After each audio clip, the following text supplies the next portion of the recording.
Have you ever sat in your favorite chair, surrounded by silence, and realized it's just you now? No footsteps coming down the hallway. No dinner being made in the kitchen. No voices calling your name. At first, that silence might have felt peaceful, a relief even. The house is finally quiet. The messes are gone. There's no one interrupting your thoughts. But after a while, that silence shifts. It grows heavier, like an echo that won't stop bouncing off the walls. And that once welcome quiet, it starts to feel like a presence of its own. Not peace, just absence. If that sounds familiar, I want you to know something important. You're not alone in feeling this way. Truly, you're not. This is something many people go through, especially as the years go by. Loved ones pass on. Old friends become distant. Children grow up and build their own lives. And the house that once buzzed with activity now feels too big for your footsteps. Too still, too quiet. And yet, here you are, still breathing, still present, still holding memories, stories, feelings that matter. Let me tell you something many people don't say out loud. Loneliness isn't always about being physically alone. It's about feeling disconnected from others, from your routines, from your purpose, sometimes even from yourself. But being alone does not have to mean being lonely. In fact, this chapter of your life can be one of the richest, most soulful, most powerful chapters yet. Not because everything outside changes, but because you start making small, intentional shifts that bring you back to life in gentle, nourishing ways. Let's start with something small but foundational, creating structure. When you're younger, your life tends to be shaped by obligations, work, school pickups, family dinners, endless appointments. Someone always needs something. But when you're on your own, those routines vanish. No one's ringing the doorbell. No one's asking you to be anywhere at 9 a.m. At first, that freedom might feel luxurious. But over time, the lack of structure can slowly chip away at your energy, your focus, even your sense of purpose. You wake up at a different time every day. Meals become snacks grabbed on the go or skipped altogether. Days blur into one another, and sometimes you pause and wonder, did I go outside yesterday? Did I talk to anyone? You lose track of time, and with it, you start to lose track of yourself. That's why one of the most healing things you can do is to give your day a rhythm again. It doesn't need to be strict or overwhelming, just a light framework. Start by waking up at the same time every morning. Make your bed. Have a little ritual that's just yours. Maybe it's sipping tea by the window while the sun rises, or watering your plants while the world is still quiet. Add one or two things to look forward to in your day. Maybe it's a phone call, a walk, a new recipe to try. These little anchors help the day feel grounded. And when your day has a sense of rhythm, your spirit does too. Now, let's talk about the space around you, your home. When you live alone, your home becomes a reflection of how you feel inside. And over time, it's easy to stop noticing the things that slowly pile up. The chair no one sits in anymore, the dusty shelves, the boxes that haven't been touched in years. A once bright space starts to dim, quietly echoing back a feeling of what's the point. But here's the truth. Your surroundings affect your spirit more than you might realize. And the good news? You don't have to overhaul everything at once. Start small. Clear off just one table. Let the sunlight in through the curtains. Add a splash of color somewhere, a pillow, a picture, a cozy throw. Play music you used to love. Frame a photo that makes you smile. Light a candle that smells like cinnamon or lavender. These little touches breathe life back into your space. And when your space feels more alive, you will too. Think of it like this. Your home should feel like a place that supports you, that wraps around you like a warm blanket, not a place you're simply passing time in. And every small improvement you make sends a message to your heart. I still care about myself. I still deserve comfort and beauty. And while we're on the subject of daily energy, let's move on to something vital. Movement. Now, I'm not going to tell you to hit the gym or start jogging 5 miles a day. That's not what this is about. This is about honoring the fact that your body still craves motion, even when no one's watching. Especially when no one's watching. It's so easy to settle into the chair and stay there. You sit to watch the news. You sit to eat. You sit to think. And before you know it, the hours have passed and your body has barely moved. But movement isn't just about muscles or joints. It's about life. It wakes up your mood. It shakes off the mental fog. It reminds your heart that you're still here, still capable, still you. So tomorrow morning, before you even get out of bed, stretch a little. Wiggle your toes. Reach your arms up to the ceiling.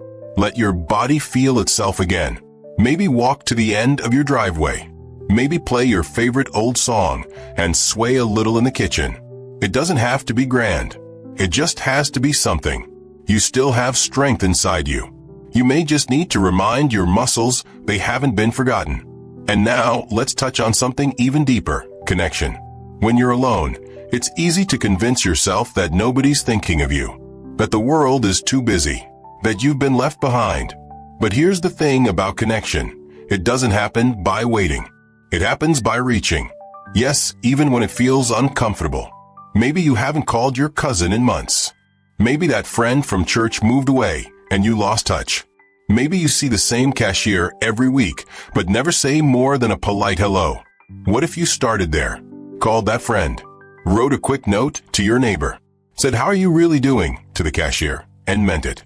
There are people out there who feel just like you do, hoping someone will remember them.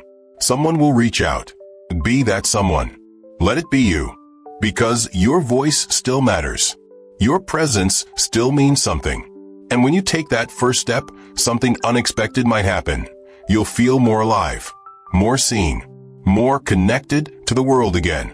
And if the thought of picking up the phone or sending a message feels too big, then start smaller. Smile at someone. Compliment a stranger. Say good morning when you pass someone on your walk. These little acts, they matter more than you know. And often, they open the door to more. You're not too old to make new friends. You're not too late to rekindle old ones. And if no one's called you lately, it might not be because they don't care. It might be because they don't know how much you'd love to hear from them. So tell them. Let them in. Take that step. It could lead somewhere beautiful. Sometimes the hardest part of being alone isn't the silence. It's the feeling of being invisible. Like the world has moved on while you've stayed still. Like life is happening for everyone else, but somehow skipped over you. That feeling, it can weigh heavy. But let me tell you something simple and true. You're still here, still breathing. And that means your story isn't over yet. Even when there's no one around to ask how your day went, your own heart still wants to speak. One of the most healing things you can do in solitude is this: express yourself. Let your voice be heard, even if only by you. That could mean writing in a notebook, or talking into your phone's voice recorder, or just sitting at your kitchen table, speaking memories out loud. You've lived a life full of moments, of laughter, of heartbreak, of lessons that shaped who you are. Every one of those deserves to be remembered. They matter. You matter. Try this. Write down one memory a day. Just one. It doesn't have to be profound. Maybe it's the smell of your mother's cooking, the first time you danced under the stars, the sound of your child's laughter when they were small. These stories are your treasures. Someday, someone may read them and feel less alone because of what you shared. But even if no one else ever reads them, write them for you. Because when you speak your truth, when you give shape to the invisible feelings, you begin to reconnect with yourself. You remind your soul that it's still alive, still feeling, still full of light. And speaking of voices, let's talk about the one inside your head, the one you carry with you every single day. That inner voice, it's powerful. And when we're alone, it's often the loudest voice in the room. The trouble is, for many of us, that voice turns harsh. It whispers things like, "I'm useless now. No one needs me. I've been forgotten." Those thoughts, they sting. They sink in. And they're not true. But here's the beautiful part. You can change that inner conversation. It starts with awareness. Catch yourself when those cruel thoughts creep in. Don't scold yourself. Just notice them. And gently, lovingly, replace them. Say to yourself, "I am still here. I still matter. Today, I will do one thing to nourish myself. Your mind listens. Your heart responds. Self-kindness isn't fluff. It's not some empty phrase. It's fuel. It's what gives you the strength to stand up on those heavy days, to try again, to soften the sharp edges of grief and weariness. Treat yourself the way you'd treat someone you love, with grace, patience, and compassion. Now, I want to offer you something powerful, a simple truth that many overlook. Caring for something outside of yourself can bring your heart back to life. I'm not talking about grand gestures. I'm talking about small acts that create connection, that invite you back into the flow of life. Maybe it's a houseplant that needs watering every morning, or a neighbor who'd appreciate a warm meal or a kind word. Maybe it's feeding the birds, or brushing a cat who waits quietly by the window. Whatever it is, when you give care, even to something small, you're reminded that you still have value. You still have something to offer. There's something grounding about being responsible for even the smallest life. Watching a flower bloom because you tended to it. Hearing a dog sigh in contentment because you showed up. These tiny interactions ripple through the stillness. They bring meaning to your hours. They say you are needed. Even if no one says it out loud, you are. And now, let's shift into something you might not expect, but that your spirit absolutely needs. Creativity. When we're alone, our minds often run in circles. We replay worries. We dwell on the past. We ruminate. But creativity, whatever form it takes, interrupts that cycle. It opens a window. It lets light in. You don't have to be a painter or a poet. You don't need talent or training. What you need is curiosity, the willingness to try. Maybe you knit, or write a silly poem. Maybe you bake something from scratch, or arrange flowers in a way that feels joyful. Make something with your hands, with your time, with your spirit. When you create, you take the invisible and make it real. You give your emotions a place to go. You turn pain into color. You turn silence into music. You turn a lonely afternoon into a moment of beauty. And when you look at what you've made, something inside you whispers, I'm still here. I'm still alive. But there's one thing we often forget in the quiet seasons of life: laughter. We stop laughing, not because there's nothing funny in the world, but because we stop looking for it. We tell ourselves, this isn't the time to laugh. Or what's there to laugh about? But laughter is more than amusement. It's medicine. It softens what feels hard. It loosens the tightness in your chest. It brings oxygen to your soul. So watch that silly old comedy you used to love. Call your cousin who always makes you giggle. Read a funny book or dance awkwardly to a song that reminds you of younger days. Let yourself laugh, not because everything is perfect, but because joy deserves space too. Even now, especially now, you deserve moments of lightness. Even if your days feel heavy, even if the world around you feels like it's changed beyond recognition, you have earned joy. You are allowed to smile. You're allowed to have a day where nothing goes wrong and you just feel good, for no reason other than being alive. And in those moments, those precious flashes of peace or happiness or creativity, something begins to shift inside you. You begin to remember that this chapter, however quiet or solitary, is still a chapter, still yours, still full of potential and meaning. You start to realize that being alone doesn't mean you've been left behind.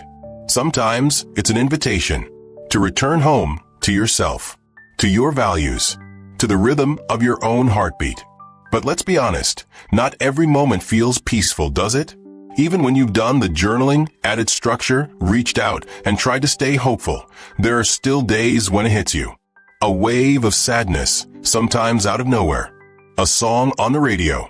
The smell of something cooking. A photo in a drawer you didn't mean to open. And suddenly it's all there. The person who's gone. The life you once lived. The chapter that closed too soon. This is grief. Not just the grief of losing someone, but the grief of change, of time passing, of being left with the silence that follows. And I want you to know something important. It's okay to let that wave wash over you. You don't have to be strong all the time. You don't have to hold it in. You've earned the right to cry when you need to. You've earned the right to miss them, to miss what was. That's not weakness. That's love. That's memory. That's your humanity. But when the tears finally slow down, and they will, do one small thing to remind yourself that you're still living. It doesn't have to be big. Take a slow walk. Light a candle and let it flicker in honor of the person you miss. Whisper their name with love instead of pain. Let the memory warm you, not freeze you. Because grief may be a visitor in your life now. And maybe it never leaves completely. But it doesn't get to be the only thing in the room. Make space for joy too. Let peace sit beside your sorrow. Let hope curl up next to your sadness. Life isn't either slash or it's both. And you are allowed to hold all of it. And sometimes, one of the best ways to invite light back into your life is by giving it away. I know that might sound strange. You might be thinking, what could I possibly have to give now? But here's the truth. Even now, even on your hardest days, you still have something deeply valuable to offer. You've lived. You've seen things. You've endured. That experience, that patience, that gentle wisdom, it's needed more than ever in the world. There are children who would light up at the sound of your voice reading them a story. There are neighbors who could use a warm meal, a handwritten note, a little kindness. Maybe there's a community garden that needs tending, a senior center that welcomes volunteers. Maybe there's someone 2 houses down who's struggling and would never ask for help unless someone noticed. You can be that someone. The truth is, giving doesn't empty us, it fills us. It bridges the gap between our own loneliness and someone else's need. It reminds us of our value, our place, our purpose. You are not done. You are not retired from life. You are still in it, still capable of kindness, of service, of love. And the moment you reach out with something to give, your world gets a little bigger again. But just as you give to others, please remember this. Don't be afraid to ask for help when you need it. We've been taught that strength means doing everything ourselves. That it's noble to be independent. And yes, you've probably been strong for a long time. For your family, for your community, for your friends. But strength isn't just standing tall. It's also knowing when to sit down and say, I can't do this alone today. If you're hurting, emotionally, physically, or financially, reach out. Call your doctor. Speak to your pastor. Let your family know. Let your neighbors know. People can't support you if they don't know what you're going through. There is no shame in needing help. Not now. Not ever. In fact, asking for support is one of the most courageous things you can do. It allows you to rest, to heal, to begin again. And while you're beginning again, I want you to consider something most people overlook when they talk about aging. You still get to dream. Yes, dream.